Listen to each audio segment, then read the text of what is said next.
अस्सलामुअलैकुम। कराची में नए साल के पहले माह भी चोर डाकुओं का राज। तेल का खेज रिपोर्ट ने सबके होश उड़ा दिए। क्या आप हालात हाजरा से आगाही हासिल करना चाहते हैं? खबर के पीछे छुपे असल हकाइक जानना चाहते हैं तो अभी सब्सक्राइब कीजिए दिलमिल पाकिस्तान को और साथ ही घंटी के निशान पर क्लिक कर दें। आपको बताते चलें कि कराची वालों के लिए नए साल का आगाज भी अच्छा न हुआ। जहां पहले माहवी शहरी चोर और डकैतों के नरगे में रहे।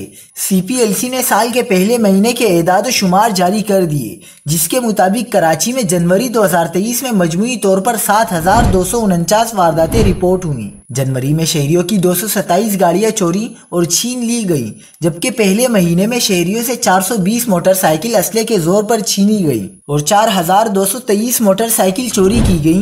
रिपोर्ट में बताया गया है कि जनवरी में शहरियों से 2,379 मोबाइल फोन भी असले के जोर पर छीने गए। CPLC की रिपोर्ट के मुताबिक गुज़िश्ता साल जनवरी में 400 गाड़ियां, 4,327 मोटरसाइकिलें चोरी और छीनी गई थीं और 2,499 शहरियों को उनके मोबाइल फोन से महरूम कर दिया गया था।